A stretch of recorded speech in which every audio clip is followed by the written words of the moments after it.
What's up, gamers? Barnes here. This is part 2 of the recap of the Rise of the Rune Lords burnt offering session from this past Saturday. The Thistlewood, approach to Thistlewood. So when we left off, we had just gotten to the stockade gates of the goblins. They had struck a deal with the goblin shaman.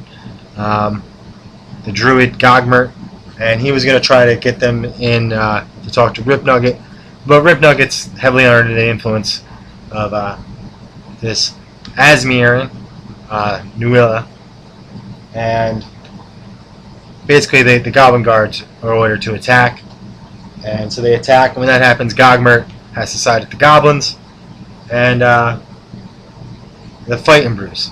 It starts right there, and Gogmert goes back across the bridge. I follow. You follow.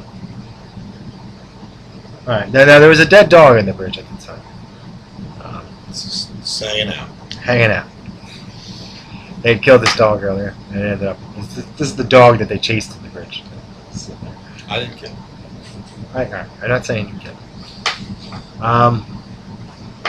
So yeah, there was goblins coming out of the stockade. What was that? Yeah. And so, combat is going on. They had killed a couple goblin dogs. They had killed a couple goblins. They had downed the druid's familiar again, and then it all changed. Poor Nort. So, I guess I'll let Nort take over. Speak up. You know. Yeah. So, one of the PCs decided to press the bridge's luck, and they all fell. They fell 80 feet down to the water, and the damage that was rolled, they're only second level. The damage that it says to roll is 2d3 non-lethal and 46 lethal damage. And so, some people made the reflex save and were able to hang on, and a couple didn't and got brought down into negatives and started to drown. And the whole party was trying to save the two. Yeah. Now you had a phone call at this moment, and he was the player character that was really concerned about weight on the bridge. And why did you how did you key in on that immediately? Because you keyed in on it immediately as soon as I described it. Well, because it's a rope bridge going across an 80-foot chasm made by goblins. Right. It's goblin crap. It's crap. I didn't trust it. You didn't trust it. No. And So I insisted on single file across the bridge. Anytime we were maneuvering on the bridge, it was always like, because I knew there was going to be too much weight. And it would break. Right. The minute I step outside, come back in, my character's down with 8 hit points left at the base of this ravine. Getting arrows shot at. So the bridge breaks, and now they're trying to rescue the drowning players. But I have a dwarf who wears heavy armor, and I got drowning characters, and he decides he's going to try to save them, but first he's got to take off his armor. This is so preposterous. Scenario to imagine. So he opted he was on the opposite side of everybody else. The bridge fell from the far side of the fight, and the dwarf ended up on the side of the fight. So he had repelled himself down the cliff, got down to the beach, and started taking his armor off. And if you know anything about taking D&D armor off, it takes a while. in tactical time, it's like unpractical. Yeah. And so he decided to do that and take defensive rolls. Now, I don't know if you can undo an armor and still fight defensively. But it was kind of funny, so I allowed it. Which I guess is the point. And so the gnomes, Aaron, he started drowning, and I can't. That's when I came back. right when you came in, and I tried to save. the timing got to where one character, Quill, was going to be able to reach Aaron in time, and he had one move before he was going to die to get him back. And he got a hold of the gnome, and the next turn he was going to be able to bring the gnome back up to the surface and save him.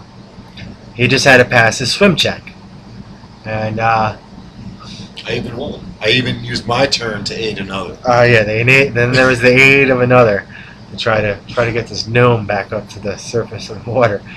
And he went. His turn came up, and he went to go make the swim check. And what was the result? 1. He rolled a 1. Gnome's dead. That's for you, Andrew.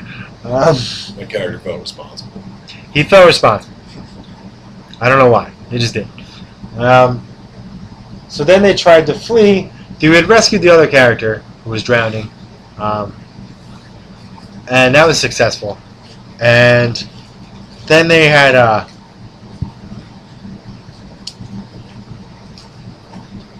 something happened.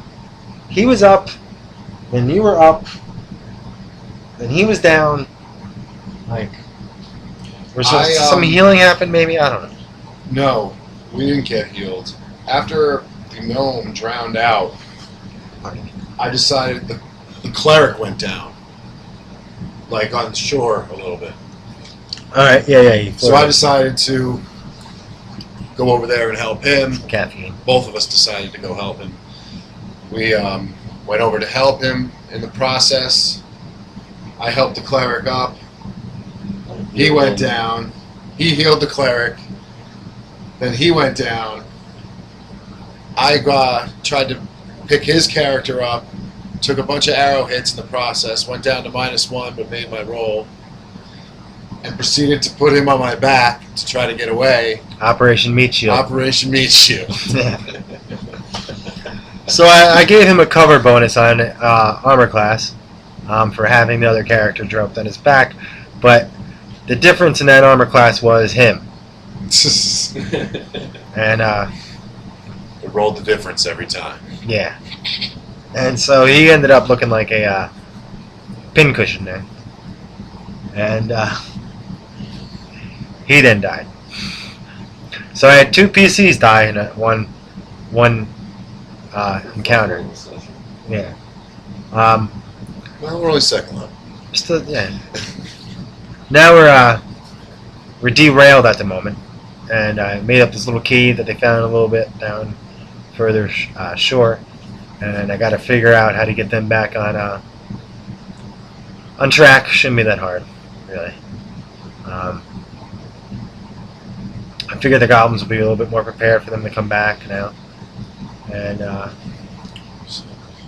they're probably gonna have to go back. But that was our last session. I thought it was an entertaining one, only because I had 2 player characters die. Another gnome is dead. That's right. Gnomes are gone again. But they're rolling up new characters. And Power Gamer over here thinks it's okay. And yeah. So we'll keep you updated about future sessions, and we'll try to post another session on YouTube soon. And we'll see you guys around. Later.